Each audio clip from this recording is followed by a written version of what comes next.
नमस्कार, मैं कुसुम। आप देख रहे हैं खबर हरपन न्यूज। अब चलते हैं आज की कुछ खास खबरों की ओर।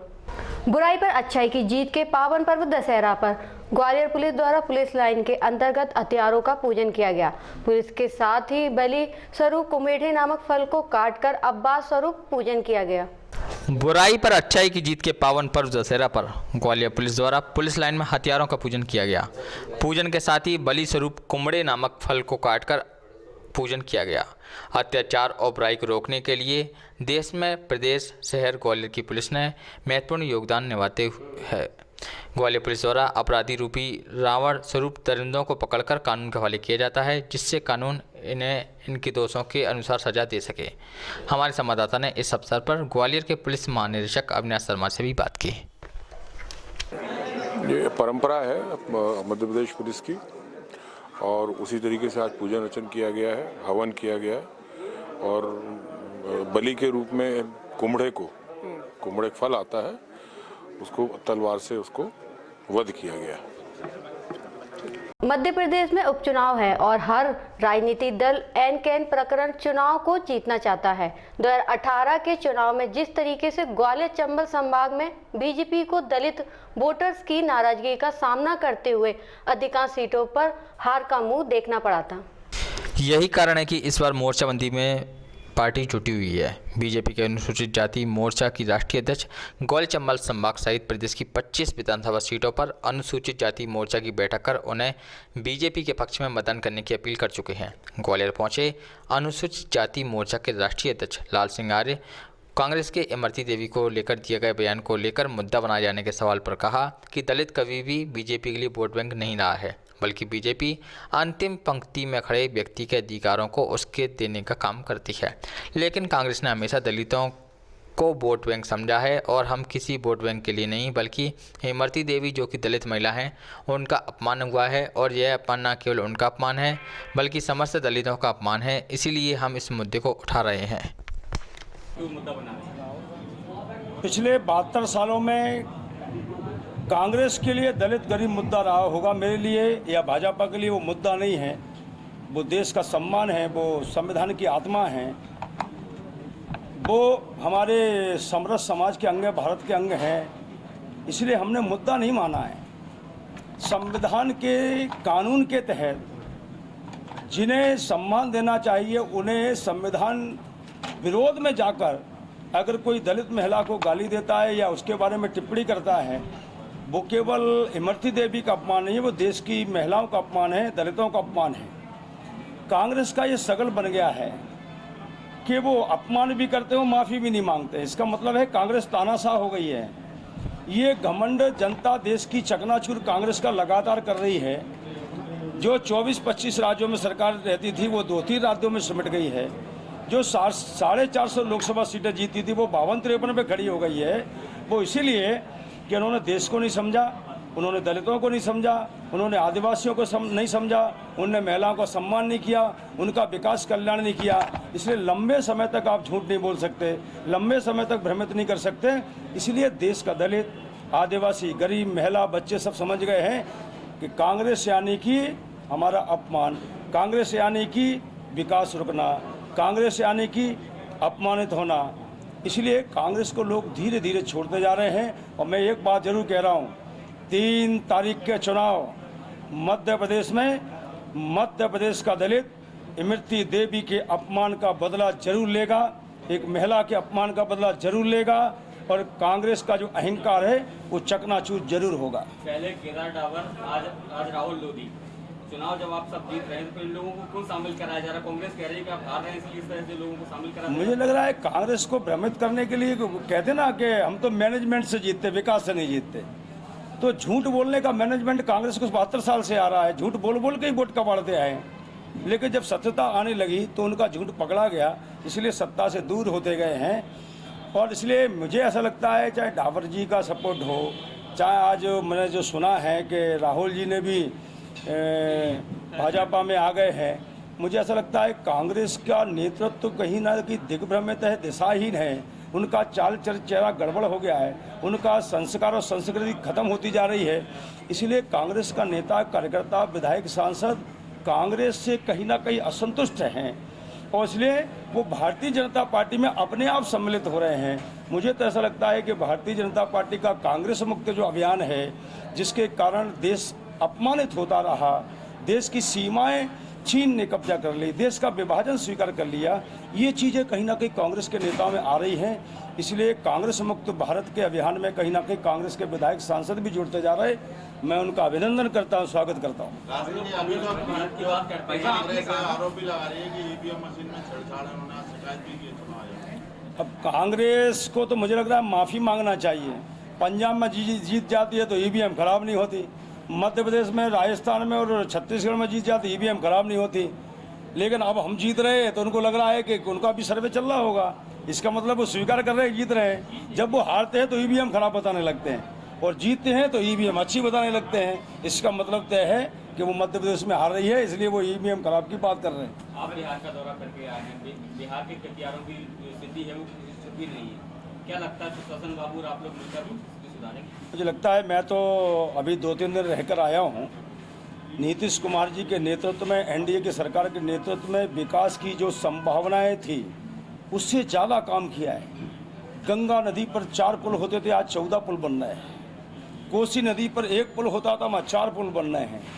गरीब शोषित पीड़ितों की कल्याण की योजनाएं, शराबबंदी, इनसे वहाँ के आम जनता को लगता है कि पहली बार कोई सरकार ऐसी बनी है जो वास्तव में जन कल्याण के लिए सोचती है, विकास के लिए सोचती है। नरेंद्र मोदी जी ने भी बहुत सारा बजट केंद्र का वहाँ के गरीबों को दिया है, इसलिए वहाँ एनडीए की 3/4 से सरकार बनने वाली है। नीतीश जी के नेतृत्व में, हमारे प्रधानमंत्री जी के नेतृत्व में वहाँ एक सफल सरकार फिर से चुनने जा रही है। लाल सिंह जी, तो ये पोजीशन तो अभी भी है, क्या वो असर अब नहीं रहेगा? मुझे लगता है कि कभी कोई भ्रम फैलाया जाता है, वो बहुत लंबे समय तक नहीं चलता है, वो जल्दी खत्म होता है। कोई असर नहीं है अब उसका कोई असर नहीं है, बल्कि जिस प्रकार से हम गेंद को फेंकते उसी तेज गति से आगे आती है, जिस प्रकार से स्प्रिंग को हम दबाते हैं फिर तेज गति से आती है। दलित समाज, यहाँ का आम आदमी समझ गया है कि कांग्रेस में अब कुछ नहीं है, ना विकास है, ना कल्याण है, ना विश्वास है, ना श्रद्धा है। इसलिए भारतीय जनता पार्टी को जिताना चाहिए। शिवराज जी के नेतृत्व में हम 28 सीटें फिर चुनाव जीतने जा रहे हैं। बहुत बहुत धन्यवाद। दुर्गा महोत्सव समिति खुर्जेवाला मोहल्ला द्वारा नवरात्र के समापन अवसर पर माता की प्रतिमा को विसर्जन के लिए धूमधाम से निकाला गया। नवदुर्गा महोत्सव समिति खुर्जेवाला मोहल्ला द्वारा 9 दिनों तक माता के जयकारों के साथ यहां पर कार्यक्रम का आयोजन किया गया था। नवरात्रि के समापन के अवसर पर माता की प्रतिमा को विसर्जन के लिए ले जाया गया। इस अवसर पर समिति की ओर से मुकेश पाल, सोनू पाल, लोकेश शर्मा, जिम्मी, गोपाल गुप्ता, रवि धाड़ी, कपिल, हर्ष जैन, रवि नरवरे, स्वम सिंगल, तपन जैन आदि कार्यकर्ता मौजूद रहे।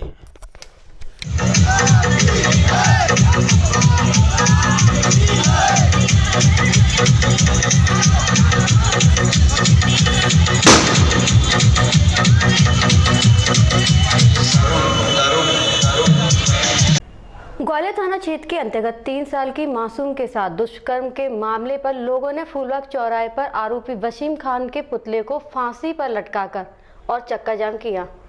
जब देश भर में नवरात्रि पर्व श्रद्धा भाव से मनाया जा रहा था, उसी दौरान ग्वालियर में दिल दहलाने वाली एक घटना घटी, जहां आरोपी वसीम खान ने सेवानगर स्थित माता के पंडाल में खेल रही 3 वर्षीय मासूम बच्ची को अपनी आवाज़ का शिकार बना लिया। घटना 22 अक्टूबर की है। स्थानीय लोगों के जबरदस्त विरोध के चलते ग्वालियर थाना पुलिस ने आरोपी वसीम को बड़ी मशक्कत के बाद गिरफ्तार कर लिया, लेकिन शहर के प्रबुद्ध लोगों का विरोध शांत नहीं हुआ है। सोमवार की शाम शहर के फूलबाग चौराहे पर लोगों ने इकट्ठा होना शुरू कर दिया और वसीम खान के पुतले को बीच चौराहे पर फांसी के फंदे पर लटका दिया। उसके बाद आरोपी के पुतले को जलाकर चक्का जाम कर दिया। लगभग 2 घंटे तक चले चक्का जाम को खुलवाने के लिए मौके पर पहुंचे पुलिस के वरिष्ठ अधिकारियों के आश्वासन के बाद चक्का जाम खुल सका। शहर के लोगों की मांग है कि आरोपी को फांसी की सजा दी जाए। ये 3 साल की बच्ची के साथ बलात्कार हुआ है और वह, मैं जातिगत नहीं जा रही हूँ, किसी की भी बच्ची हो सकती है, हिंदू मुस्लिम सब हमारे भाई हैं। पर गलत किसी के साथ होता है तो हम सबके साथ खड़े हुए हैं। इस समय इलेक्शन चल रहा है, क्या हमारे राजनेताओं को ये पता नहीं है कि हमारे ग्वालियर शहर में क्या हो रहा है? मैं सिर्फ एक ही आग्रह करूँगी पीएम मोदी जी से, राष्ट्रपति जी से, शिवराज सिंह चौहान जी से, जो बहनों की रक्षा के लिए आश्वासन दे रहे हैं कि रेपिस्ट के खिलाफ तुरंत कार्रवाई करें, उस पर इनाम घोषित करें, उसका इनकाउंटर की घोषणा कर दे ताकि उसको कोई भी मार सके, एक पुलिस नहीं कोई भी मार सके उसको। जहाँ तक कि आत्मरक्षा के लिए स्वयं महिला भी उसको अगर निपटाए तो कोई आपत्ति नहीं है। कोई आपत्ति नहीं होनी चाहिए। मेरा नाम रीना शर्मा। क्या मांग की इन लोगों ने? एक गंभीर घटना के संबंध में लोगों का आक्रोश है। इसमें जो वैधानिक कार्रवाई होगी, मेजर पनिशमेंट उसमें दिलाया जाएगा। लोगों का आक्रोश है, चक्का जाम नहीं है, ज्ञापन है इनके। किस बात को लेकर इनके एक बच्ची के साथ दुष्कर्म हुआ था कुछ दिन पहले अभी ग्वालियर थाने में। उसमें हम लोग सख्त से सख्त कार्रवाई कर रहे हैं। हमारे वरिष्ठ अधिकारी लगातार मॉनिटर कर रहे हैं, इसको टारगेट में लिया। इसमें मेजर पनिशमेंट दिलाएंगे, जो मेजर से मेजर। आरोपी पकड़ लिया गया था? आरोपी पकड़ लिया। ठीक है। ग्वालियर के मोती पैलेस के पास एक चलती कार में अचानक आग लग गई। मौके पर पहुंची दमकल ने आग पर काबू पाया। बड़ा हादसा उस समय हो गया जब एक चलती कार में अचानक आग लग गई। यह आग ग्वालियर के फूलबाग स्थित गुरुद्वारे के पीछे सड़क पर लगी, जहां पर कार चालक ने कार से निकलकर अपनी जान बचाई। मौके पर पहुंची दमकल की गाड़ियों ने आग पर काबू पाया, लेकिन जब तक दमकल ने आग पर काबू पाया तब तक कार पूरी तरह से जल चुकी थी। उसके बाद पहुंची यहाँ पर दमकल गाड़ियों ने इसको यहाँ से हटाने का प्रयास किया। देखिए ग्वालियर से हमारे संवाददाता की खबर। ग्वालियर में बीमारी पति का हवाला देकर परिचित दो युवकों ने उसकी पत्नी को घर से ले जाकर गैंग रेप की वारदात को अंजाम दिया। जब पीड़िता उनके चुंगल से छूटी तो शिकायत करने थाने पहुंची, जहां पुलिस ने दोनों युवकों के खिलाफ मामला दर्ज कर एक युवक को गिरफ्तार कर लिया है और दूसरे की तलाश जारी है। दरअसल गोले का मंदिर थाना क्षेत्र में रहने वाली महिला की ससुराल बिजौली में है। इन दोनों नवविवाहिता मायके में थी। बिजौली में रहने वाला भी कम और केदार जाटव उसके घर आए। दोनों ससुराल पक्ष के हैं, इसीलिए पीड़िता के परिजन ने उन्हें आदर सत्कार के साथ घर में बैठाया। दोनों ने पीड़िता को बताया कि उसके पति की तबीयत खराब हो गई है, इसलिए उसे लेने आए हैं। दोनों परिचित थे, इसलिए उनकी बातों पर भरोसा कर लिया। पति को फ़ोन लाकर उसकी बात की तजदीद तक नहीं की। दोनों युवकों से घर से ससुराल ले आने के लिए निकल गए, लेकिन घर नहीं पहुंचाया। उसे अपने ठिकाने पर ले गए, जहाँ पर पहले उसको बंधक बनाया, फिर उसके साथ दोनों युवकों ने गैंगरेप की घटना को अंजाम दिया। महिला जब सुबह उनके चंगल से छूटी तो घर जाकर परिजनों को घटना की जानकारी दी। तभी परिजन पीड़ित महिला को लेकर थाने पहुंचे, जहां महिला को अगवा कर उसके साथ सामूहिक दुष्कर्म करने का मामला सामने आने पर पुलिस ने दोनों आरोपियों पर मामला दर्ज कर आरोपी की तरह को गिरफ्तार कर लिया है। भाई साहब, एक गैंगरेप का मामला है, क्या मामला है, इस पर क्या कार्रवाई किया है? पीड़िता ने दिनांक 24 को आके रिपोर्ट किया था कि उसके पति की तबीयत खराब है। इस बात को लेकर केदार और भीकम आरोपीगण उसके मायके में प्रगति विहार कॉलोनी थाना गोला का मंदिर क्षेत्र में आए। दोनों ने कहा कि तुम्हारे पति की तबीयत बहुत ख़राब है। इसका ससुराल रतबाई में है, बिजौली थाना क्षेत्र में है। तो इसने उनके भरोसे में आकर उन दोनों केदार व भीकम दोनों इसी के सजातीय हैं।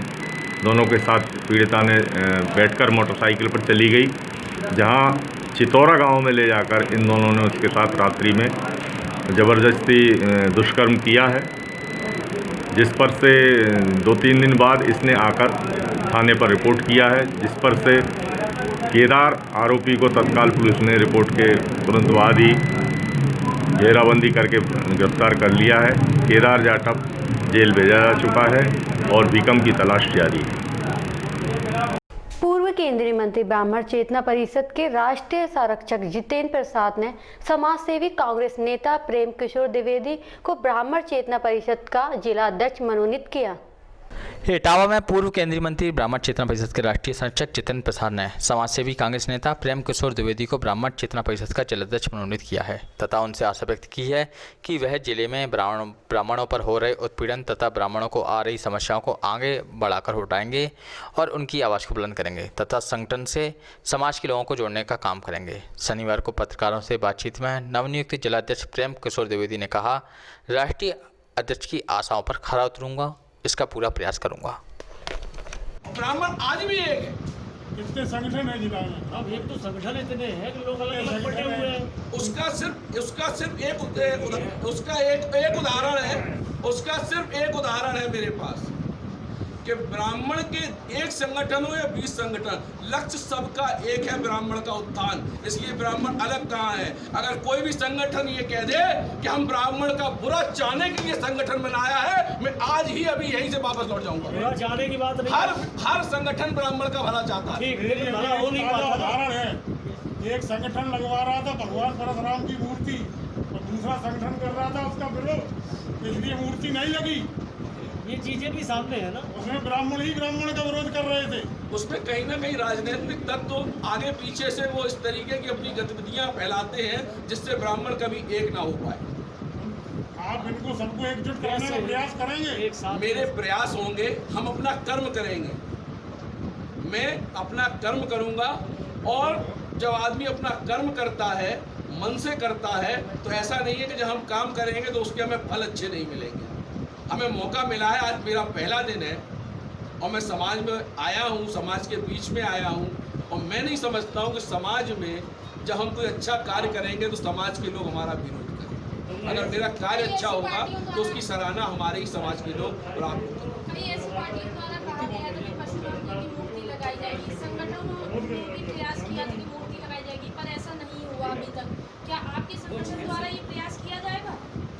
नहीं, देखिए, परशुराम जी को कोई हम इस तरीके का विवादित नहीं करना चाहते। वो हम सबके आराध्य, हम सबके आराध्य। और ऐसा अभी मेरे संज्ञान में नहीं आया कि इस तरीके का कहीं कोई विवाद हुआ। अच्छा, एक चीज़ और बताइए, चुनाव का वर्ष अगला आने वाला है, चुनाव में राजनीतिक पार्टियाँ जाएंगी, इस बार ब्राह्मण को आप इकट्ठा कर रहे हैं, कहाँ लेके जाएंगे, किस स्थल में लेके जाएंगे? नहीं, ये तो ब्राह्मण के अपने विवेक पे डिपेंड करता है, क्योंकि मतदाता जो होता है, चाहे वो किसी भी जात धर्म का हो, वो स्वतंत्र होता है, वो अपने विवेकानुसार अपना मत देता है। और किसी के भी मत को छेड़ने का और जबरदस्ती कहीं मोटिवेट करने का किसी को अधिकार नहीं, जबरदस्ती और वो हम भी नहीं करेंगे। आप समझाएंगे, वो हम भी नहीं करेंगे। वाली स्थिति खत्म। लेकिन मैं एक बात जरूर जानता हूँ कि ब्राह्मण इस बार जो भी वोट करेगा वो बहुत अच्छा सोच के और सही निर्णय लेगा, ये मेरा वादा है। जी, ग्वालियर में पति ने सो रही पत्नी पर खौलता पानी डाल दिया। खौलते पानी गिरने से महिला बुरी तरह झुलस गई है। आसपास के लोगों ने बचाकर उसे अस्पताल पहुंचाया, जहां उसकी हालत गंभीर बनी हुई है। घटना सुरेश नगर सरकारी मल्टी की है। उसकी बेरोजगारी को लेकर बीते 7 दिन से घर में पत्नी से झगड़ा हो रहा था। पुलिस ने महिला की शिकायत पर आरोपी पति के खिलाफ मामला दर्ज कर जांच शुरू कर दी है। पाटीपुर थाना क्षेत्र के सुरेश नगर स्थित सरकारी मल्टी निवासी 35 वर्षीय सीमा गौरवमन झाड़ू पोछा का काम करती है। उसका पति बाकीलाल भी मजदूरी करता है। कुछ दिनों से बाकीलाल मजदूरी नहीं कर पा रहा था, जिस कारण उसने काम की तलाश करना ही बंद कर दी और घर में पड़ा रहता था। इसी बात पर सीमा और उसके पति के बीच रोज वाद विवाद होता रहता था। सोमवार को सुबह करीब 5 बजे बाकीलाल ने पानी गर्म किया और सो रही सीमा पर डाल दिया। गर्म पानी से झुलसी सीमा ने शोर मचाया। शोर सुनकर पास सो रहे बच्चे जाग गए। उसी मल्टी में ऊपर की मंजिल पर सीमा की बहन भी रहती है। वह और अन्य पड़ोसी आए और सीमा को तत्काल अस्पताल पहुँचाया। घटना की सूचना मिलते ही पुलिस तत्काल पर मौके पर पहुंची और घायल महिला के पति के खिलाफ हत्या के प्रयास का मामला दर्ज कर आरोपी पति की तलाश शुरू कर दी है। पति के द्वारा पत्नी को जलाने का मामला है, तो क्या पूरा मामला इसमें क्या करना? आज सुबह 5 बजे एक सीमा जाटव है, पति का नाम है बाकीलाल जाटव। ये सी ब्लॉक मल्टी में रहते हैं, सरकारी मल्टी में सुरेश नगर में। तो इन्होंने 5 बजे जो है पत्नी पे से संबंध बनाने के लिए जो है दवा बनाया। पत्नी ने कहा कि बच्ची सो रही है बगल में, और उसने बना किया तो उस पर से जो है नाराज़ होके पत्नी जो है इतना कह के अपने सो गई। नाराज़ होकर उसने पानी जाके किचन में गर्म किया और गर्म पानी उसको जो है जान से मारने की नीयत से उसके ऊपर डाल दिया और भाग गया घर से। तो अपराध जो है धारा 307 का पंजीबद्ध किया गया है। आरोपी की तलाश की जा रही है। बताया रही पति 7 दिन से काम पर नहीं जाता, उसी को लेकर कई दिनों से झगड़े चल रहे थे। उनका आपसी विवाद कई दिनों से चल रहा था, ये बात सही है। और इसी विवाद में उसने तहस में आके आज जो है ये घटना को अंजाम दिया है। मुरैना के विधानसभा से समाजवादी पार्टी के प्रत्याशी हुकुमचंद बंसल ने पत्रकार वार्ता कर चुनाव के संबंध में जानकारी दी। से मौका मिला राजनीति में आगे जाने का, और 10 साल उत्तर प्रदेश की विधानसभा में रहा हूं, 2 बार एमएलए बनने का मौका। सुबह जी, हमारे संचालक जय जी, मंच पर विराजमान हमारे रामवीर गुर्जर जी से लेकर सभी, गौरव यादव जी से लेकर सभी सम्मानित साथीगण, मुरैना के सभी हमारे साथी माताएं बहनें, हम आपसे प्रार्थना करने आए हैं। मध्य प्रदेश की ऐसा भी पत्रकार साथियों देश में कहीं दूसरा हुआ नहीं है। हम लोग अलग अलग आशीर्वाद लेने आते हैं, लेकिन बुंदेलखंड के अंदर अगर वास्तविकता में कोई भाइयों बहनों का भैया है तो मेरी नजर में दीप नारायण जी हैं, और ये उन्होंने प्रमाणित करके दिखाया। थाना सिविल लाइन जिला मुरैना द्वारा पकड़े 11 जुआरी 22,65,000 रुपए और 20 मोबाइल जब्त किए। थाना सिविल लाइन क्षेत्र के अंतर्गत मुखबिर सूचना प्राप्त हुई थी टीआई साहब को कि कुछ लोग जो है शहनाई गार्डन के सामने एक मकान के बगल में ही बड़े लेवल का जुआ खेल रहे हैं और कम से कम 10 से 15 लोगों की सूचना थी। इस पर से एक टीम गठित करके जो है घेराबंदी की गई क्षेत्र की, और जब दबिश दी गई तो वहाँ से 11 जो लोग हैं वो जुआ खेलते हुए पकड़े गए। टोटल जो नकदी है इनके पास और टोटल 22,65,000 रुपये की नकदी बरामद हुई। साथ ही साथ में 20 मोबाइल जब्त हुए, जिसमें से कि आईफोन, वीवो और सभी टाइप के फ़ोन बरामद हुए। और ये बड़ी कार्रवाई के लिए जो उल्लेखनीय भूमिका है, सराहनीय भूमिका है, ये थाना पुलिस लाइन की टीम ने बहुत ही अच्छी कार्रवाई करी है। इसमें मेन श्रेय जाता है टीआई विनय यादव, उपनिरीक्षक मेघा सोनी, रामंत्र गुप्ता, चेतन सिंह करारिया, सवनी लक्ष्मण सिंह, आरक्षक गजेंद्र सिंह और आरक्षक जितेंद्र सिंह, जिनके द्वारा सूचना या मुखबिर ये डेवलप की गई। तो ये जो सफलता है इसके लिए सबको बधाई, थाना सिविल लाइन क्षेत्र को बधाई। किस तरह की कार्रवाई की जा रही है? अब इसमें जो पब्लिक गैम्बलिंग एक्ट है उसके अंतर्गत कार्रवाई की जाएगी, जो हमारे वैधानिक कार्रवाई उसके अंतर्गत की जाएगी। फ़ोन जो है जब्त किए जाएंगे और कोर्ट के सामने प्रस्तुत किए जाएंगे, और लीगल जो हमारे पास धारा है उसी के अंतर्गत। अब होगी आपसे अगले बुलेटिन में मुलाकात, तब तक के लिए नमस्कार।